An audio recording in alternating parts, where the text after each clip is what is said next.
ଜୟ ଜଗନ୍ନାଥ ସାଙ୍ଗମାନେ, ଲଭଲି ବିଭୂଷଣ ବ୍ଲଗ୍କୁ ଆପଣମାନଙ୍କୁ ସ୍ୱାଗତ। ତ ସାଙ୍ଗମାନେ ଦେଖନ୍ତୁ, ମୁଁ ଆଜି ବନାଉଛି ଗାଜରର ହାଲୁଆ।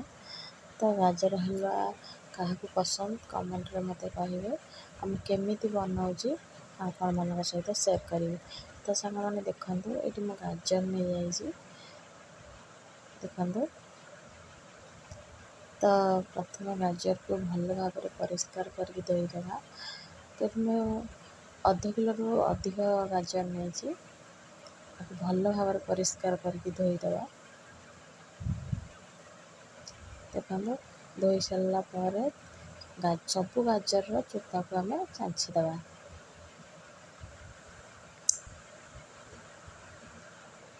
ତ ସାଙ୍ଗମାନେ ଦେଖନ୍ତୁ, ସବୁ ଗାଜରର ଚୋପାକୁ ମୁଁ ଚାଞ୍ଛି ନେଇଛି। ଏଇଠି ତା ଚୋପା ସବୁ ପଡ଼ିଛି। ତ ଏଇଠି କଟରଟେ ନେଇଛି, କାହିଁକିନା ଏଇଥିରେ ଆମେ କରିକି ରଖିବା। ଦେଖନ୍ତୁ କେତେ ପତଳା ପତଳା ହେଇକି ମୁଁ ଗାଜରକୁ ଇଏ କରିଛି। ଆପଣମାନେ ଚାହିଁଲେ ପ୍ରେସରରେ ମଧ୍ୟ ତାକୁ ଇଏ କରିପାରିବେ। ତ ଏଇଠି ମୁଁ କ୍ଷୀର ନେଇଯାଇଛି, ଗରମ କ୍ଷୀର ଆମେ ହାଲୁଆରେ ଦେବା। ମୁଁ ଏଇଠି 1 ଲିଟର କ୍ଷୀର ନେଇଛି। ତ ଏଇଠି ମୁଁ କଡ଼େଇ ବସାଇ ନେଇଛି, ପ୍ରଥମେ ଘିଅ ଦେଇଦେଲି।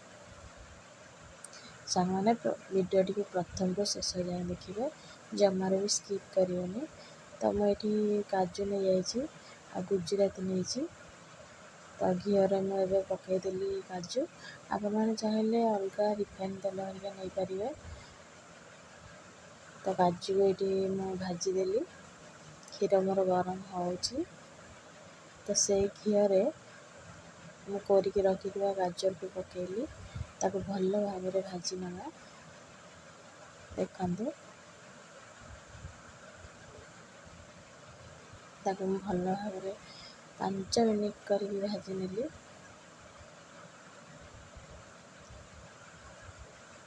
ତ ସାଙ୍ଗମାନେ ଗାଜର ହାଲୁଆ କାହାକୁ ଖାଇବାକୁ ଭଲ ଲାଗେ କମେଣ୍ଟରେ ମୋତେ ଜଣାଇବେ। ଆଉ ମୁଁ ତ ପ୍ରଥମ କରିକି ବନାଉଛି ହାଲୁଆ, ତ ଯାହା ବି ମୋର ଭୁଲ ରହୁଛି ରୋଷେଇରେ ମୋତେ କ୍ଷମା କରିବେ। ତ ଏଇଠି ଗରମ କ୍ଷୀରକୁ ମୁଁ ଦେଇଦେଲି।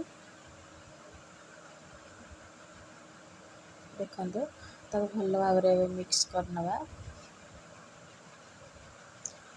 ଆଉ କ୍ଷୀର ଯେଉଁ ପର୍ଯ୍ୟନ୍ତ ନ ମରିଛି ତାକୁ ଟିକେ ଘୋରେଇ ନେବା, କାହିଁକିନା ଗାଜର ଟିକେ ସିଝିକି କ୍ଷୀର ସାଙ୍ଗରେ ଯେମିତି ମିଶିଯିବ। ଆପଣମାନେ ଦେଖନ୍ତୁ,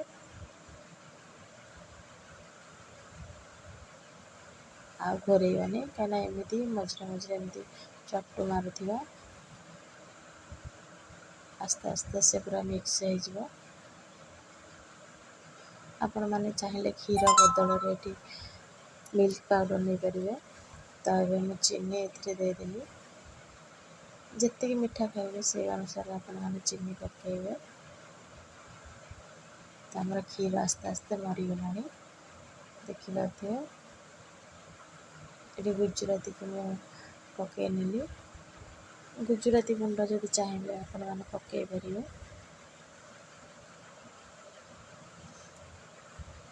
ତ ହାଲୁଆ ଏବେ ଆମର ହେଇ ଆସିଲାଣି, ଦେଖିପାରୁଥିବେ। ଗାଜର ହାଲୁଆ ପାଟିକି ଯେମିତି ଟେଷ୍ଟ ଲାଗେ, ଦେହ ପାଇଁ ମଧ୍ୟ ବହୁତ ହେଲ୍ଦି ଜିନିଷ।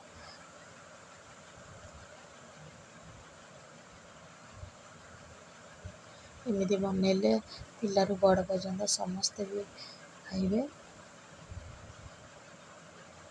ତ ଏବେ ଆମର ଗାଜର ହାଲୁଆ ରେଡ଼ି ହେଇ ଆସିଲାଣି।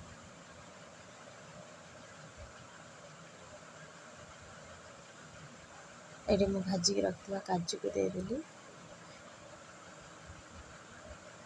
ଦେଖନ୍ତୁ, କେତେ ସୁନ୍ଦର ଦେଖାଯାଉଛି, ଯେମିତି ପାଟିକୁ ମଧ୍ୟ ବହୁତ ଟେଷ୍ଟି ଲାଗିବ। ତ ସାଙ୍ଗମାନେ ଆଜିର ଭିଡ଼ିଓଟି ଯଦି ବି ଭଲ ଲାଗିଲା, ଲାଇକ୍, ସେୟାର, ସବସ୍କ୍ରାଇବ୍ କରିଦେବେ। ଚ୍ୟାନେଲରେ ଯେଉଁମାନେ ବି ଅଛନ୍ତି ସବସ୍କ୍ରାଇବ୍ କରିବେ, ପାଖରେ ଥିବା ବେଲ୍ ଆଇକନ୍ ବଟନ୍କୁ ଦବାଇବେ, କାହିଁକିନା ମୁଁ ଯାହା ବି ନୂଆ ନୂଆ ଭିଡ଼ିଓ ଛାଡ଼ିବି ଆପଣମାନଙ୍କ ପାଖରେ ସର୍ବପ୍ରଥମେ ପହଞ୍ଚିବ। ତ ସାଙ୍ଗମାନେ ଦେଖନ୍ତୁ, ଗାଜର ହାଲୁଆ ରେଡ଼ି ହେଇଗଲା। ମୁଁ ଏବେ ତାକୁ ଗୋଟେ ବାଉଲକୁ କାଢ଼ି ନେଲି। ଦେଖନ୍ତୁ କେତେ ସୁନ୍ଦର ହେଇଛି।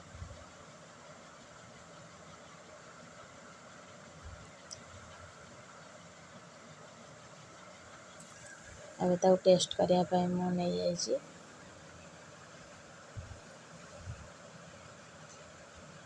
ତ ସାଙ୍ଗମାନେ ଦେଖନ୍ତୁ, ମୁଁ ଏବେ ଟେଷ୍ଟ କଲି, ବହୁତ ଭଲ ହେଇଛି।